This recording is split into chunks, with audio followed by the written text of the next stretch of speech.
fras mënuñu juboo duñu ànd teg si kenn du laale ni jaay ju siis.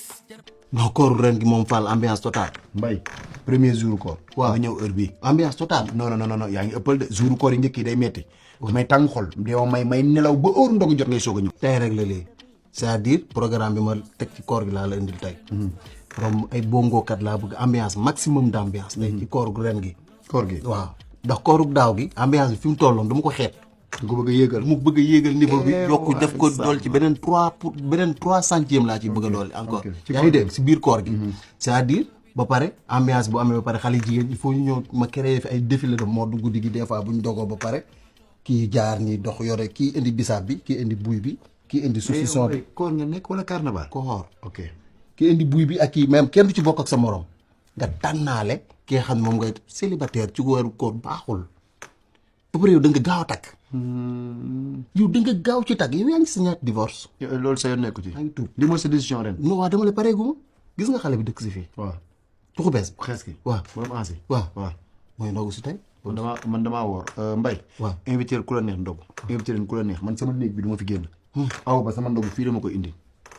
te nag Mbaye yow mën naa waxtaan ak yow. kooru ren gi décision bi ma ci jël. mooy tey laay ndogu ak yéen. kaf ak yéen reetaan ak yéen ambiance ak yéen ñoom duñu sib yow sama xarit nga du ma def lu la ump lépp lu may def dama ci waxtaan ak yow. waaw ñoom duñu sib ne ndogu bi tàggatoo la tey. ambiance bi. ambiance bi Mbaye nga bàyyi koog ñoom ñun ñu ànd dem ndogu foo xam dañuy jaamu ci yàlla. Mbaye koor pour jaamu yàlla la ñu ngi jëm mag nag li ñuy wóor di ko café di ko yàqee di ko dafa bari yow mën naa waxtaan ak yow mën naa la wax samay secret yëpp nga xam ko mais ñoom duñu xam tey su may ndogoog ñoom lu ne dinaa leen yàq ba ñu yàqu tey mais ñoom duñu xam ne ndogu bi tàggatoo la. pare suba damay xëy takk samay bagage dem bu dee bëgg nga ñu ànd boo bëggul ma bàyyi la nga resté ak booy mais ngir yàlla bu ma wax waxu booy ma wax waxu ambiance waxu jigéen waxu bongo waxu yooyu non non. mais donc mën naa transférer ambiance bi. yóbbu ko fan. fi ñu jëm. topp ma yow sax sa topp ma wóorul. non non kon nañ jëm ak noppi. non kon nañ jëm ak noppi. man dama la doon nax nii rek. ay non ambiance ak yooyu génn dañ ñaa ci bës. bàyyi booy ci biir rek yow. non amul problème léegi léegi bul ci wax bul ci def dara. léegi bàyyi bu leen ci ñu biir dinaa la wax après naa la expliqué. kon ay tàggatoo ren. non waaye tey.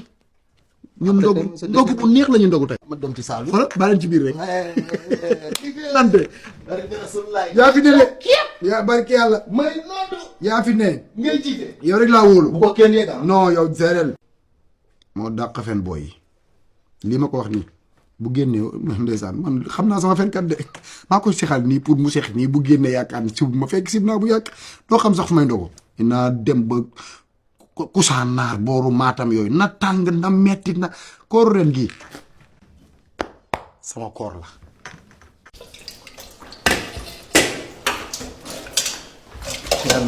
waaw. lu bees li kenn dootu ko def li nga jël ci man delloo ma ko. jégalu de. non non delloo ma li nga jël ci man. baal ma nam naa la ci lan nga ne na ko koor gi ren yaa ngi waajal ndogu. waaye bu koor da ngay gaaw. waaw man dama koy gaam tout le temps mais tey moom gaam gi moom wax dëgg yàlla day xaw a yàqu man xam naa li may gaam yi dootuma ko gaam. lan moo sama xol neexul. sa xol neex yow nag sa xol mosut a neex ba nga juddoo ba tey yow daal man. non rawatina tey. lan moo xew mbaa tey jàmm. moom sama xol neexul bugguma la ko wax ngay jàpp ne dama lay expliquer. mbaa yeeti nañ la. non non du question dañ ma bàyyi. c'est que yow bu fekkoon doo expliquer kenn dama lay wax ne la tey ndogu li lu mu tuuti tuuti doole ko mais bëgguma la expliquer. Mbaye.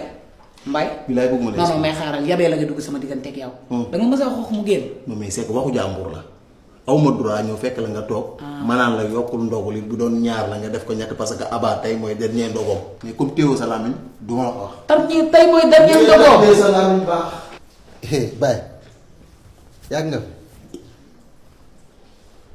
Aba tey la dernier ndogo waaw mais kii neex na nag kii ceebu yàpp bu saf sàppa poobar lay saf nee na ma su ma neexoon ne la Aba dafi ndogo yow lu des yow wax nga ma ba wax ma li Aba di ndogo fa muy ndogo kii dafa neex waa mais waxuma loolu de Aba mii est-ce que nit la xaaral Aba